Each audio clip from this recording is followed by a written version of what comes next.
तो क्या नरेश अग्रवाल की नाराजगी बीजेपी को 2024 में भारी पड़ने वाली है? नरेश अग्रवाल, जी हां, जिनके बेटे नितिन अग्रवाल इस वक्त योगी सरकार में बड़े मंत्री हैं, लेकिन नरेश अग्रवाल नाराज हैं। नाराजगी की वजह हम आपको बताएंगे। साथ साथ ये भी जानिए कि क्या नरेश अग्रवाल बीजेपी से खुश नहीं है और इसलिए खुश नहीं है कि बीजेपी उन्हें अब आगे संसद में नहीं देखना चाहती। हम इसकी चर्चा करेंगे। यह भी बताएंगे कि क्या जो विपक्ष की बैठक पटना में होने वाली टली है, 11 जून के बजाय अब 23 जून को हो रही है, उसमें अखिलेश यादव और कांग्रेस पार्टी के बीच क्या कोई बात बनती दिख रही है। और आपको आखिर में यह दिखाएंगे कि आज मुख्यमंत्री योगी आदित्यनाथ का जन्मदिन है। कहां कहां से बधाई संदेश मिले हैं। मुख्यमंत्री योगी आदित्यनाथ को अखिलेश यादव और मायावती दोनों ने बधाई दी है। और आज योगी आदित्यनाथ ने कहां अपना जन्मदिन मनाया है। ये सब बातें आज का यूपी में। नमस्कार, मैं हूं कुमार अभिषेक, आप देख रहे हैं यूपी तक। हम हाजिर अपना न्यूज शो आज का यूपी लेकर। तो सबसे पहले बात नरेश अग्रवाल की। तो क्या बीजेपी के नरेश अब बीजेपी में रहेंगे या फिर 2024 को लेकर कुछ नया प्लान है? फिलहाल नरेश अग्रवाल योगी और मोदी इन दोनों की तो तारीफ कर रहे हैं, लेकिन बीजेपी का संगठन और हरदोई की पूरी बीजेपी के खिलाफ है। नरेश अग्रवाल के बेटे नितिन अग्रवाल इस वक्त आबकारी मंत्री हैं और किसी सरकार में आबकारी मंत्री होने का मतलब होता है एक बड़ा कद्दावर और एक मलाईदार पद का मंत्री होना।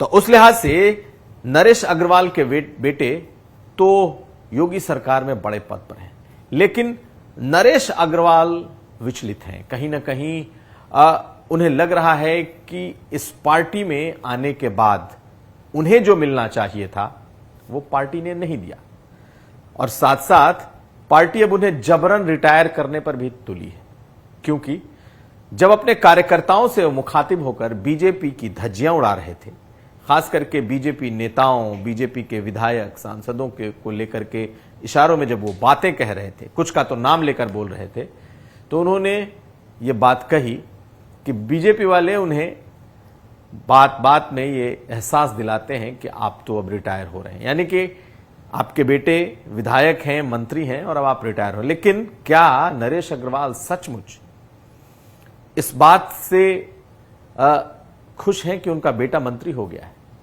पहले आप सुनिए उनका दर्द, जो रिटायरमेंट को लेकर के उन्होंने खुद बयान किया। जयप्रकाश जी कहां गायब हो गए मुझे नहीं मालूम, लेकिन अब अगला चुनाव जयप्रकाश जी का आने वाला, हमारा नहीं आने वाला। ये जयप्रकाश जी को ध्यान रखना चाहिए और मुझसे उम्मीद करें कि मैं जैसा नितिन को चुनाव लड़ाता हूँ वैसा उनको लड़ाऊंगा। ये गलत फहमी होगी उसकी। मैं ये सब सामने अपने को बहुत, मैं इस बारे बात खुल के कर रहा हूँ कि भाजपा हरदोई की पूरी मंच से गायब है। नितिन का मंच अछूता मंच। तो आपने सुना, अब हम आपको उनकी वो बातें भी सुनाने जा रहे हैं, कैसे वो बीजेपी के स्थानीय नेताओं को अपने मंच से खरी खोटी सुना रहे हैं। उनका साफ कहना है कि योगी और मोदी इन दोनों का तो जलवा है, यानी इन दोनों के तो वोट हैं, लेकिन बाकी बीजेपी का यहां कुछ नहीं है, और अगर कोई हरदोई में है तो वो नरेश अग्रवाल है। सुनिए। हरदोई आज भाजपा में हुई है तो हम लोगों के आने के बाद हुई है, नहीं तो कभी नगर पालिका हरदोई नहीं जीत पाए, जिला परिषद नहीं जीत पाए, ब्लॉक प्रमुखी नहीं जीत पाए। आज अगर पूरी भाजपा में हुई है तो किसकी बदौलत हुई है? लेकिन उसका कोई श्रेय नहीं। चलिए, भाजपा कहती नरेश जी आप रिटायर, जैसा लोग कहते हैं, तो इस पार्लियामेंट के चुनाव में हम रिटायर, लड़ो सब लोग पार्लियामेंट का चुनाव, मैं रिटायर अपने को मान लूंगा।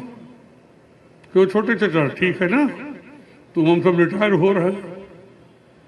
अरे मैंने 20 बार भाजपा से कहा कि मैं तुम्हारे यहाँ कोई पद लेने नहीं आया, मैं अपना तजुर्बा देने आया हूं, तुमको कुछ दे ही रहा हूं। और राजनीति में अगर कोई दे लेने वाले तो बहुत होते हैं। हर आदमी भाजपा में तुम्हारे आना चाहता है, हमें कोई पद मिल जाए, हमें कोई चुनाव जीत जाए, कोई तरीके से हमारी नेतागिरी चलने लगे। तो आपने उनका दर्द सुन लिया, लेकिन असल बात यह है कि 2024 पर उनकी निगाहें। बीजेपी को लगता है कि उसने उनके बेटे को विधायक बनाया या फिर मंत्री बनाया और एक बड़ा मंत्रालय दिया, तो इससे नरेश अग्रवाल संतुष्ट हो जाएंगे। नरेश अग्रवाल वो पॉलिटिकल आदमी हैं, जिसे कहते हैं वो पॉलिटिकल कीड़ा है, जो सिर्फ इसलिए खुश नहीं हो सकते कि उनका बेटा विधायक और मंत्री है। 2024 के चुनाव में आखिर नरेश अग्रवाल क्या करेंगे? क्या वो बीजेपी के उम्मीदवारों को जिताएंगे या फिर अपने लिए भी वो कुछ सोच रहे हैं? कहीं ना कहीं बीजेपी के अंदर खाने चर्चा यह है कि नरेश अग्रवाल 2024 में बहुत आसानी से मानने वाले प्राणी नहीं है। वो आज भी एक्टिव है, नए संसद का मुंह वो भी देखना चाहते हैं और संसद के धुरंधर खिलाड़ी रहे हैं। ऐसे में उनके मन में भी 2024 का चुनाव लड़ने की इच्छा है। लेकिन क्या बीजेपी का जो अपना नियम है, एक परिवार से दो लोग, बेटे और पुत्र दोनों को टिकट, परिवार के दूसरे लोगों के साथ दो दो टिकट, मुझे नहीं लगता कि बीजेपी इस तरीके से किसी परिवार पर मेहरबान होगी। लेकिन नरेश अग्रवाल भी नरेश अग्रवाल है, उन्होंने अपने घोड़े खोल रखे हैं। और चर्चा तो दबी जुबान से यह भी चल रही है कि वो लगातार बीजेपी को इसलिए आईना दिखा रहे हैं कि 2024 के लिए उनके पर्सनल पॉलिटिकल एम्बिशन के लिए विकल्प खुले हैं। फिर हम आपको कभी चर्चा होगी तो ये बताएंगे कि उनके विकल्प कहां हैं। अब अगली खबर।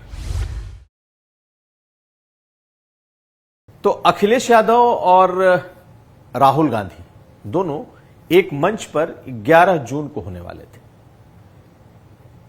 चर्चा यह थी कि कांग्रेस पार्टी से राहुल गांधी जाएंगे पटना, जिसमें सभी विपक्ष के नेता जुटेंगे। लेकिन कांग्रेस पार्टी ने राहुल गांधी की जगह किसी बड़े सीनियर नेता को पटना जाने के लिए नामित किया।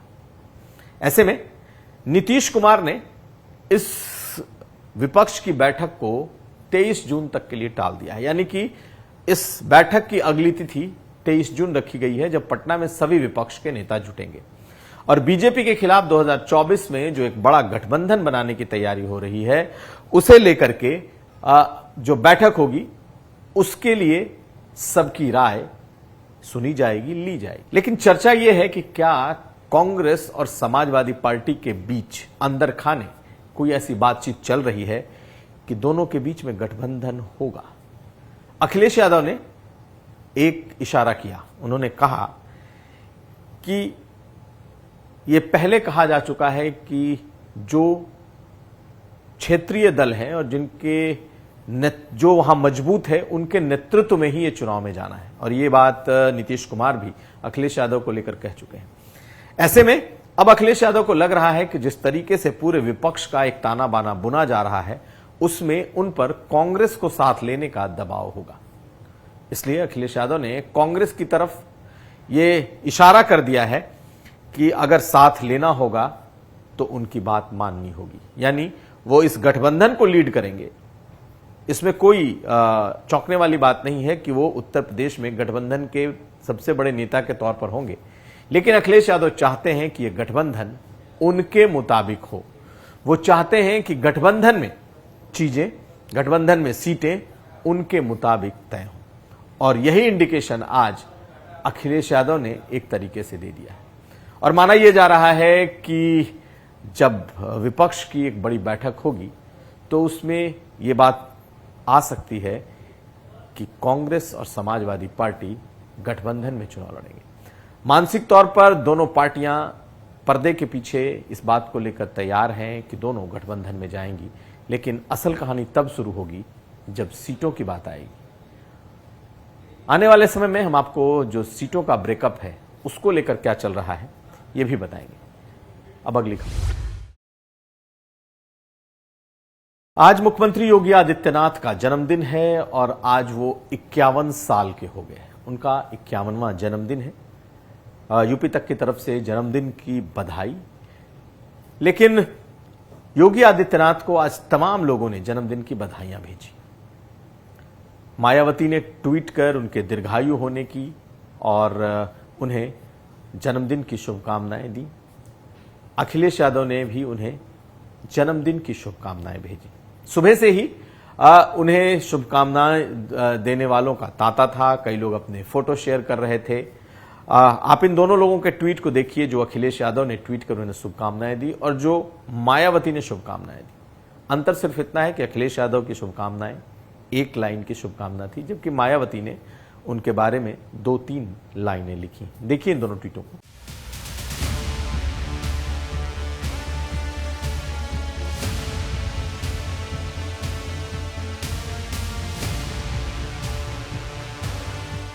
तो आज मुख्यमंत्री योगी आदित्यनाथ अपने मठ में थे गोरखपुर, और आज वहां उन्होंने रुद्राभिषेक किया अपने जन्मदिन के दिन पर। और जो स्ट्रीट वेंडर्स हैं उनके साथ उन्होंने जन्मदिन मनाया।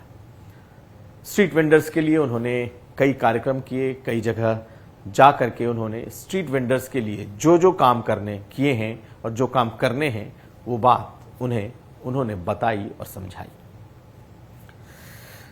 तो ये था आज का यूपी। हम फिर हाजिर होंगे, तब तक आप देखते रहिए यूपी तक।